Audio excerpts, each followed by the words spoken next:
बातमी आता पुण्यातली आहे आणि पक्ष सत्तेमध्ये आला की साहजिक आहे की कार्यकर्त्यांच्या अपेक्षा वाढतात आणि त्यानंतर पक्षामध्येच हाणामारी सुरू होते। तेच नेमकं घडलं पुणे भाजपमध्ये, कारण पुणे महानगरपालिकेसाठी स्वीकृत नगरसेवक निवडीवरून भाजपच्या कार्यालयामध्ये आज महापालिकेच्या तुंबळ हाणामारी झाली। गणेश बेडकर आणि गणेश घोष हे भाजपचे नेते, त्यांच्यामध्ये वाद झाला आणि पुणे महापालिकेच्या 3 स्वीकृत नगरसेवकांसाठी आज निवड होणार होती। त्या पार्श्वभूमीवर कार्यकर्ते एकत्र आले, त्यांच्यात तुफान राडा झाला। खरं तर पुणे महापालिकेमध्ये एकहाती भाजपची सत्ता आहे, तरीही भाजपमधल्या अंतर्गत गटबाजी ही चव्हाट्यावर आलेली आहे।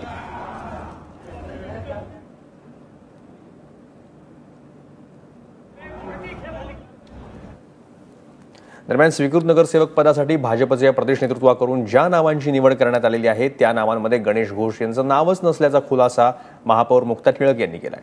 पक्षाच्या काही इच्छुक सदस्यांनी या संदर्भामध्ये पक्षाकडे इच्छा व्यक्त केली होती आणि त्यामुळे त्यांची निराशा झाली असावी आणि त्यातून हा जो काही प्रकार घडला तो अत्यंत दुर्दैवी प्रकार आहे असं मी या ठिकाणी म्हणेन।